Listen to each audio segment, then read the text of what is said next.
महाप्रभु का प्रेमोन्माद और नित्यानंद जी द्वारा दंड भंग। क्षत्र भोग में उस रात्रि को बिताकर प्रभु प्रातः काल अपने नित्य कर्म से निवृत्त हुए। उसी समय रामचंद्र खां ने समाचार भेजा कि प्रभु को पार करने के लिए घाट पर नाव तैयार है। इस समाचार को पाते ही प्रभु अपने साथियों के सहित नाव पर जाकर बैठ गए। मल्लाहों ने नाव खोल दी। महाप्रभु आनंद के सहित हरि ध्वनि करने लगे। भक्तों ने भी प्रभु की ध्वनि में अपनी ध्वनि मिलाई। उस गगन भेदी ध्वनि की प्रतिध्वनि जल में सुनाई देने लगी। दसों दिशाओं में से यही ध्वनि सुनाई देने लगी। तब प्रभु ने मुकुंद दत्त से संकीर्तन का पद गाने के लिए कहा। मुकुंद अपने मधुर स्वर से गाने लगे। हरे हरे नमः, कृष्ण यादवाय नमः, गोपाल गोविंद, राम श्री मधुसूदन। अन्य भक्त भी मुकुंद की ताल में ताल मिलाकर इसी पद का संकीर्तन करने लगे। महाप्रभु आवेश में आकर नाव में ही खड़े होकर नृत्य करने लगे। नौका नृत्य के वेग को न सह सकने के कारण डगमग डगमग करने लगी। सभी मल्लाह घबराने लगे कि हमारी नाव इस प्रकार के नृत्य से तो डूब ही जाएगी। उन्होंने कहा, सन्यासी बाबा, हमारे ऊपर दया करो। उस पार पहुंचकर जी चाहे जितना नृत्य कर लेना। हमारी नाव को पार भी लगने दोगे या बीच में ही डुबा दोगे? इस प्रकार मल्लाह कुछ क्षोभ के साथ दीन वचनों में प्रार्थना कर रहे थे, किंतु महाप्रभु किसकी सुनने वाले थे। ये उनके बातों को अनसुनी करके निरंतर श्री कृष्ण कीर्तन करते ही रहे। तब तो नाविकों को बड़ा भारी आश्चर्य हुआ कि ये सन्यासी हमारी बात तक नहीं सुनता और उसी प्रकार प्रेम में विवल होकर नृत्य कर रहा है। उन्होंने कुछ भय दिखाते हुए विवशता और कातरता के स्वर में कहा, महाराज, आप हमारी बात को मान जाइए। नाम में इस प्रकार उछल उछल कर नृत्य करना ठीक नहीं है। आप देखते नहीं, उस पार घोर जंगल है। उसमें बड़े बड़े खूंखार भेड़िए तथा जंगली सुअर रहते हैं। आपकी आवाज को सुनकर वे दौड़े आएंगे। जल के भीतर मगर और घड़ियाल हैं। नदी में चारों ओर नावों पर चढ़कर डाकू चक्कर लगाते रहते हैं। वे जिसे भी पार होते देखते हैं उसे ही लूट लेते हैं। कृपा करके आप बैठ जाइए और अपने साथ हमें भी विपत्ति के गाल में न डालिए। उनके ऐसी कातरवाड़ी को सुनकर मुकुंद दत्त आदि तो कीर्तन करने से बंद हो गए, किंतु भला प्रभु कब बंद होने वाले थे। वे उसी प्रकार कीर्तन करते ही रहे और अन्य साथियों को भी कीर्तन करने के लिए उत्साहित करने लगे। प्रभु के उत्साहपूर्ण वाक्यों को सुनकर फिर सबके सब कीर्तन करने लगे। धन्य है ऐसे श्री कृष्ण प्रेम को, जिसके आनंद में प्राणों तक की परवाह ना हो। अमृत के सागर में डूबने का भय कैसा। श्री कृष्ण नाम तो जीवों को आदि व्याधि तथा संपूर्ण भयों से मुक्त करने वाला है। उसके सामने मगर, घड़ियाल, भेड़िया तथा डाकुओं का भय कैसा। राम नाम के प्रभाव से तो विश्व ही अमृत बन जाता है। हिंसक जंतु भी अपना स्वभाव छोड़कर प्रेम करने लगते हैं। प्रभु को इस प्रकार कीर्तन में संलग्न देखकर नाविक समझ गए कि ये कोई असाधारण महापुरुष हैं। इन्हें कीर्तन से रोकना व्यर्थ है। जहाँ पर ये विराजमान हैं, वहाँ किसी प्रकार का अमंगल हो ही नहीं सकता। यही सोचकर वे चुप हो गए। फिर उन्होंने प्रभु से कीर्तन करने के लिए मना नहीं किया। प्रभु उसी प्रकार अपने अश्रुओं की धाराओं को गंगा जी के प्रवाह में मिलाते हुए कीर्तन करते रहे। उसी कीर्तन के समारोह में नाव प्रयाग घाट पर आ लगी। प्रभु ने अपने साथियों के सहित नाव से उतरकर प्रयाग घाट पर स्नान किया और फिर आगे बढ़े।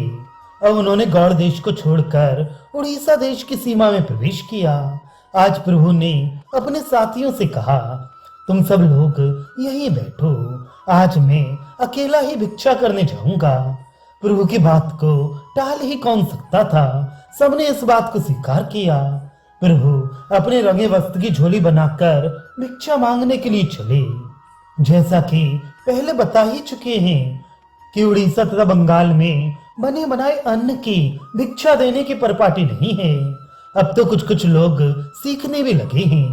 भट्टाचार्य ब्राह्मण सन्यासी को बने बनाए सिद्ध अन्न की भिक्षा देने लगे हैं। पहले तो लोग सूखा ही अन्न भिक्षा में देते थे। ग्रामवासी स्त्री पुरुष प्रभु की झोली में चावल, दाल और चूड़ा आदि डालने लगे।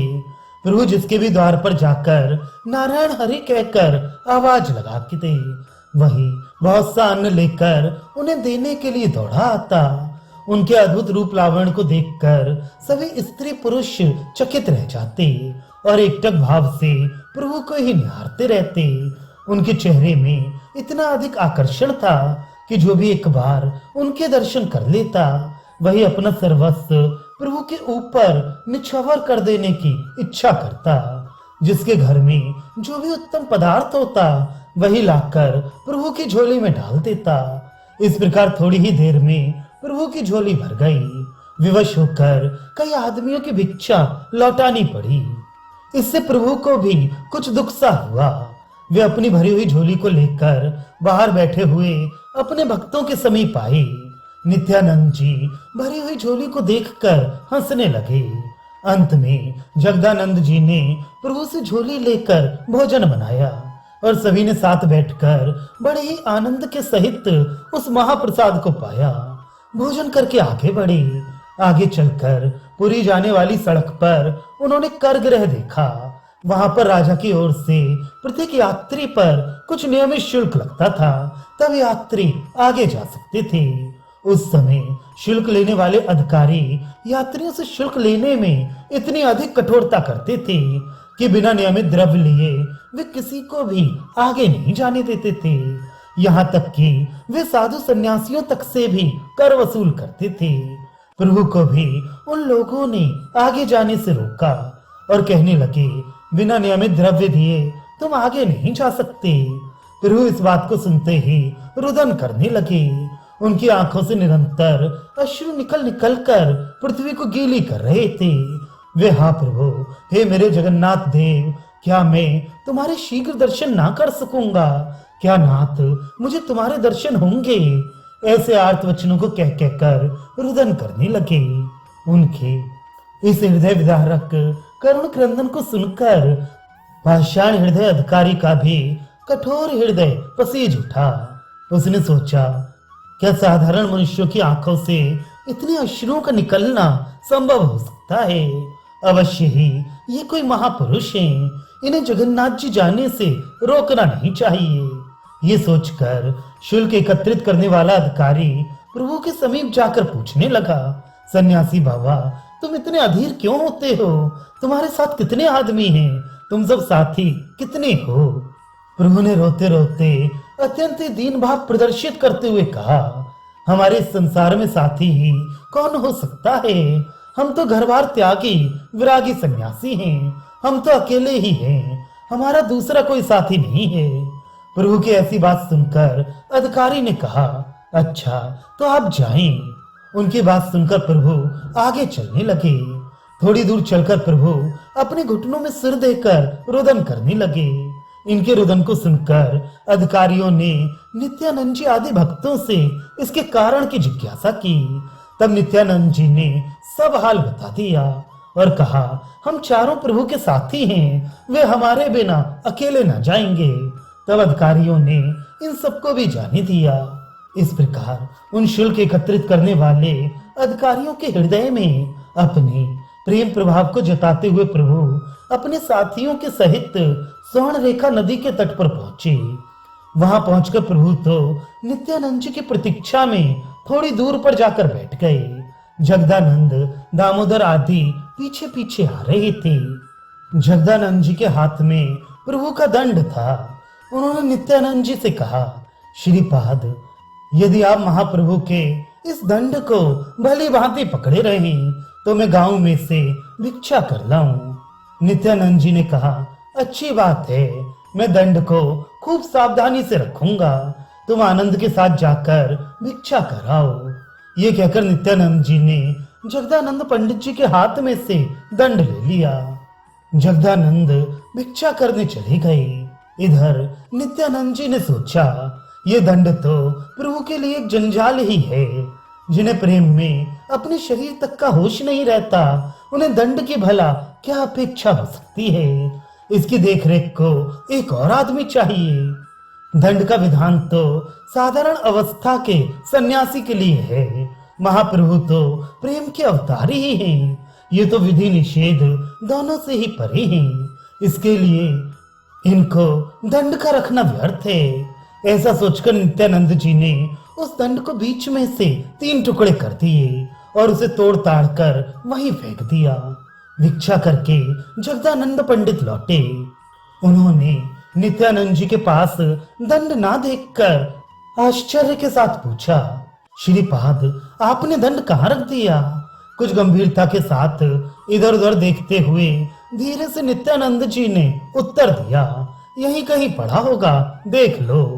जगदानंद जी ने देखा दंड एक और टूटा हुआ पड़ा है। टूटे हुए दंड को देखकर डरते हुए जगदानंद जी ने कहा, श्रीपाद ये आपने क्या किया? महाप्रभु के दंड को तोड़ दिया। उन्होंने तो मुझे सावधानी से रखने के लिए दिया था। आपने प्रभु के दंड को तोड़कर अच्छा काम नहीं किया। अब मैं उनसे जाकर क्या कहूंगा?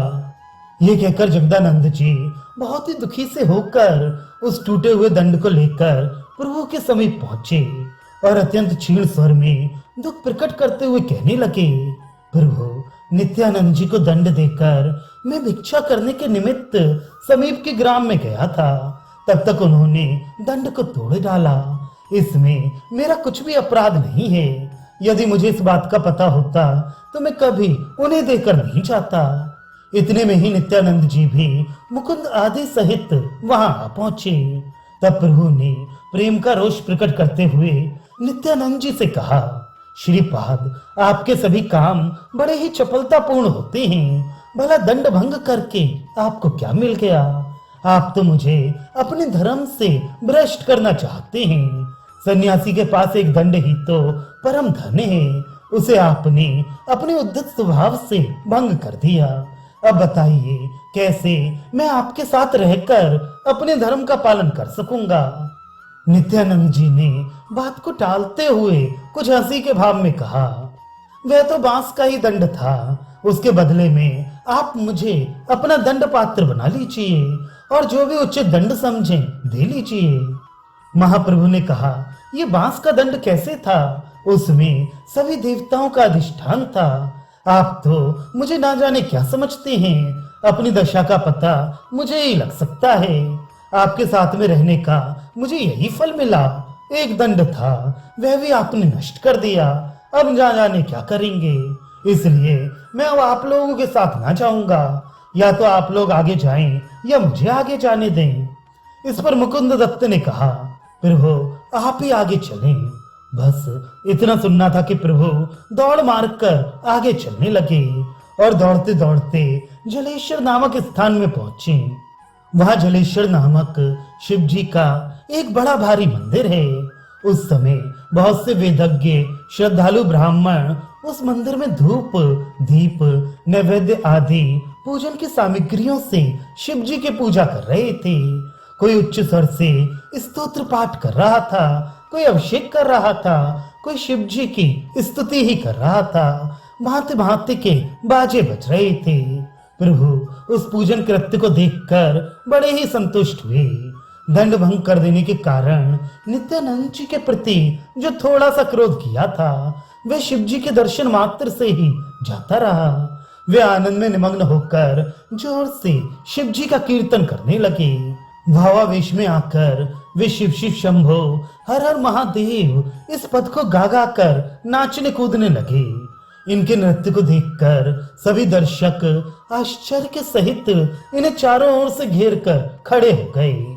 उस समय सभी को इस बात का भान हुआ कि मानो साक्षात भोले बाबा ही सन्यासी वेश से तांडव नृत्य कर रहे हैं। प्रभु के दोनों हाथ ऊपर उठे हुए थे।